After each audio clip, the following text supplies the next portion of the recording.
peu plus du traitement à proprement parler, archivistique.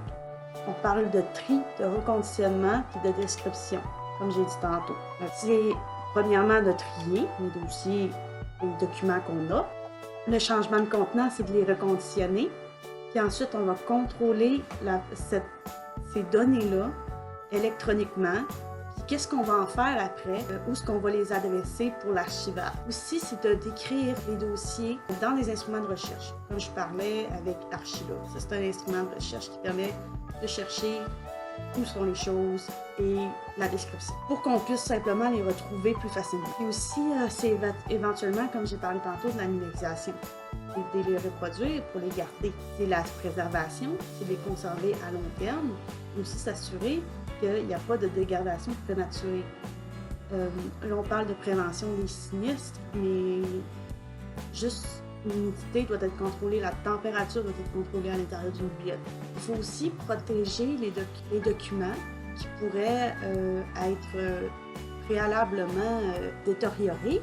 En contrôlant les paramètres dans la bibliothèque, on est capable d'au moins essayer de ralentir la dégradation. Puis aussi, on a aussi beaucoup de restauration de documents. Si on est capable de les réparer, on va essayer de les réparer. Comme je disais tantôt, on essaye de diffuser l'information des chercheurs à la communauté en général, mais aussi d'assurer que certains documents sensibles qui ont des informations qu'on ne peut pas trop divulguer, qui soient contrôlés et que seules les personnes qui pourraient y avoir droit en aient le droit. C'est aussi rendre matériellement et intellectuellement possible la consultation des documents, seulement aux personnes autorisées. Souvent, Bibliothèque et Archives nationales du Québec, c'est souvent les chercheurs qui peuvent y aller. C'est aussi faire connaître l'existence des informations concernées en fournissant des renseignements à leur sujet puis en les valorisant aussi. Fait que souvent, ce que la Société historique du Saguenay et les Bibliothèques et Archives nationales du Québec vont faire, c'est qu'ils vont essayer de diffuser soit des photographies, des documents sur leur page Facebook ou directement dans leur revue. Et comme ça permet à la communauté d'avoir accès à certains documents, puis que ces mémoires-là restent. C'est bien beau faire l'archivage, il faut aussi gérer les archives.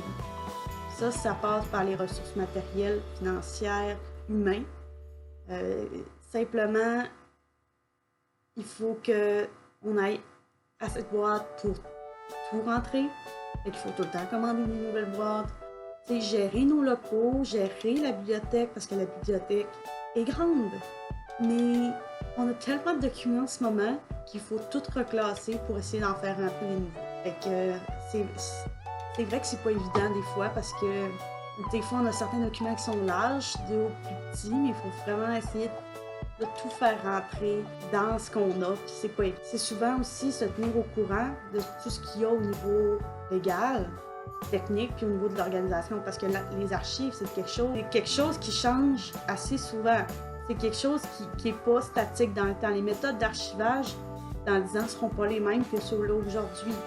Et ça, on le voit parce que nous, on a des méthodes d'archivage aujourd'hui, des façons de faire qui ne sont pas les mêmes que ceux-là qui faisaient il y a 10 ans. Puis les normes aussi changent. La façon de conserver les documents change.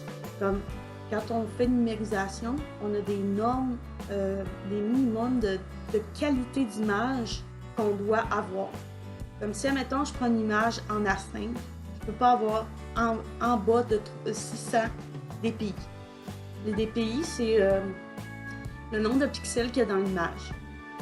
Donc, je dois m'assurer qu'il y a une qualité de l'image aussi, que c'est pas une image pas une image belle, dans le fond. Ensuite, moi, je fais pas ça, mais il y en a beaucoup qui vont participer à des groupes de travail, qui vont échanger des idées. Il y en a qui vont suivre des formations. Dans le fond, c'est quoi le but des archivistes historiques? C'est de satisfaire l'utilisateur qui va rechercher l'information. Là, je vais vous expliquer un peu c'est quoi la différence entre un technicien et un archiviste. Parce qu'il y a comme deux mondes. Dans le fond, le technicien, c'est plus au niveau du traitement des documents. Là, c'est tant administratif qu'historique.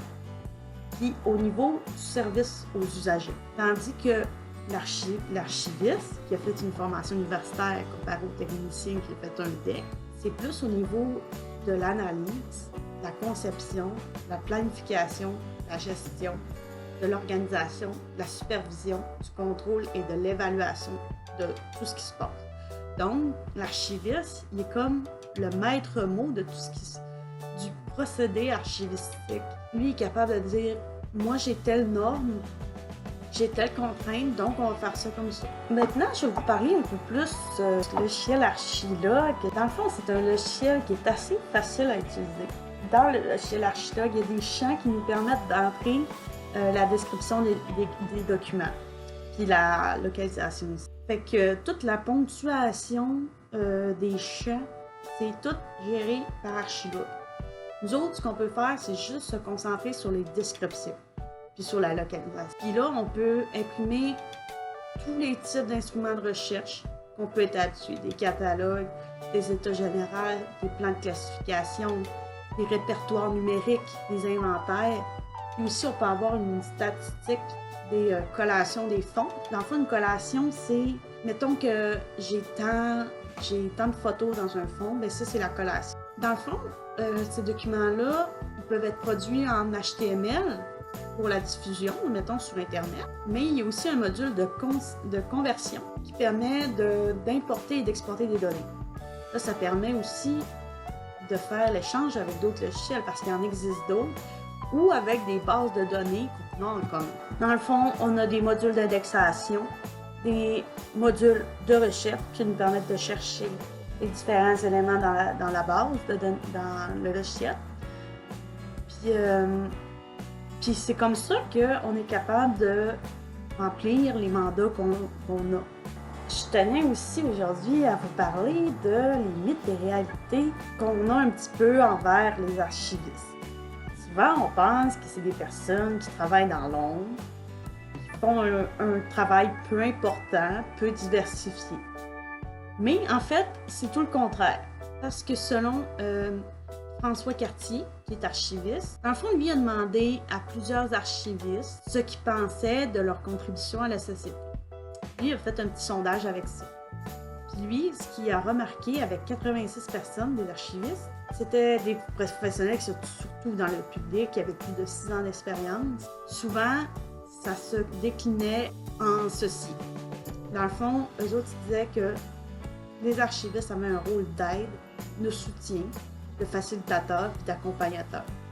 Puis eux autres, ils sont accompagnateurs à la bonne gouvernance, à la recherche, à la conservation des documents, à l'administration et la conduite des affaires, comme j'ai dit tantôt avec les tâches administratives, aux personnes dans leurs tâches, les tâches de ressources humaines, production de documents et d'informations de qualité, sur qu'on a des normes qui nous disent quoi faire, puis aussi à l'évolution de la société, parce que les archives, c'est aussi faire évoluer la société. Une citation qui a été prise de ce sondage-là, c'est « J'accompagne et je soutiens les organismes dans la conduite de leurs affaires, en leur permettant d'être structurés et de protéger leur patrimoine. » Pour eux, ils ont aussi un rôle essentiel.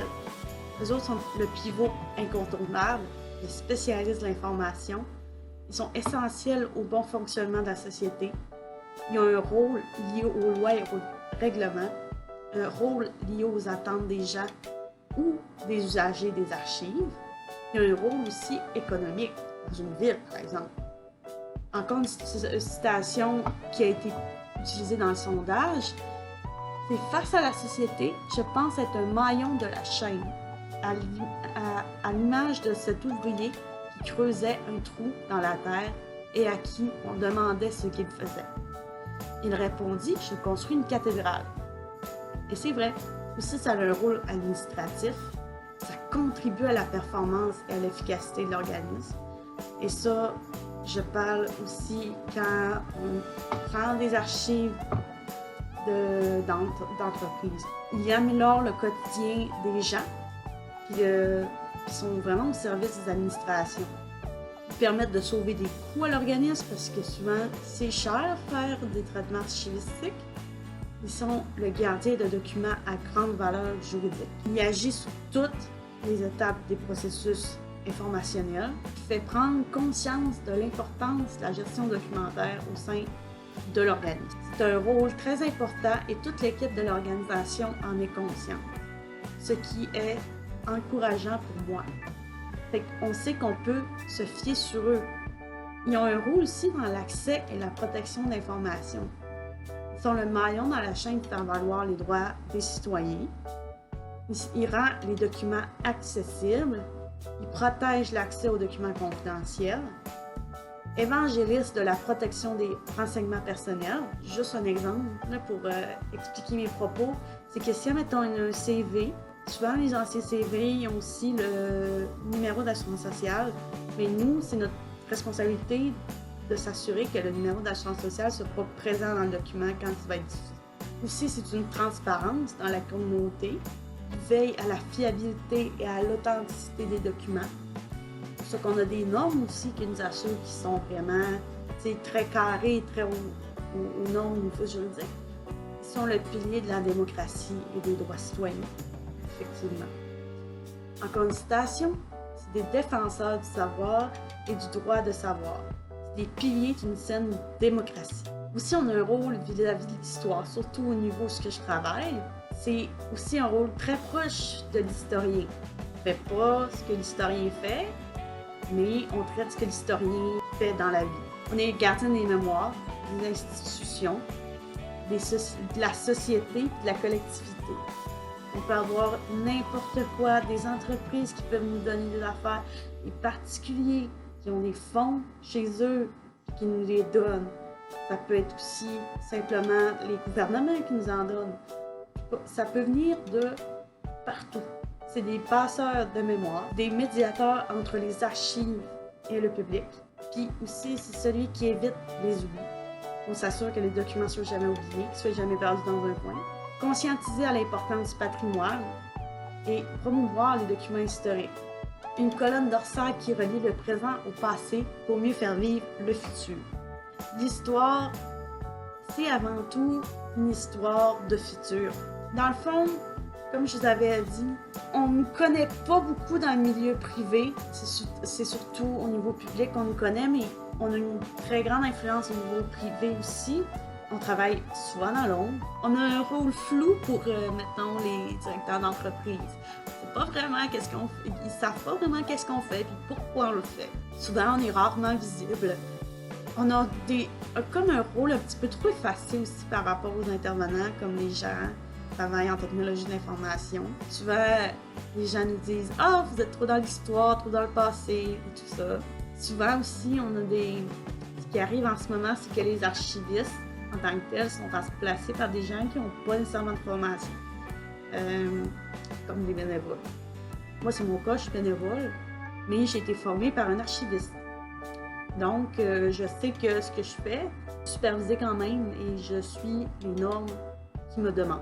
Aussi, il y a une perception inadéquate par rapport à l'importance des archives dans la société.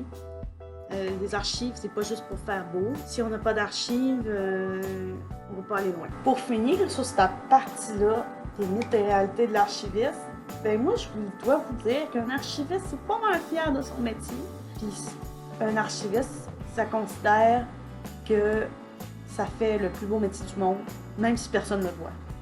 Puis c'est à ça à quoi on s'accroche, je crois, dans ce métier-là. C'est se dire que on travaille dans l'ombre pour que notre futur soit assuré aussi. Je voulais vous expliquer un petit peu aussi mon plan d'avenir concernant mon stage. Dans le fond, ce que j'aimerais faire avec ça, étant donné que j'aime beaucoup les archives en ce moment, je trouve que c'est vraiment moi. J'aime beaucoup classer les choses, puis m'assurer que tout soit fait selon les normes. Ça, c'est complètement moi. Fait que ce que j'aimerais essayer dans les prochaines années, c'est les archives dites médicales qu'ils appellent, ou c'est un gestionnaire du traitement d'information médicale, pour voir si j'aimerais ça. Je pense que déjà en voyant ce que c'est des archives, je m'imagine un petit peu mieux ce que ça pourrait être d'être archiviste médical en fait. Fait que donc c'est ça ma vidéo.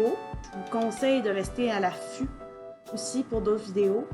Puis il va sûrement avoir d'autres choses sur ma chaîne, fait que je vous demande juste de rester à l'affût. Donc, merci et ciao!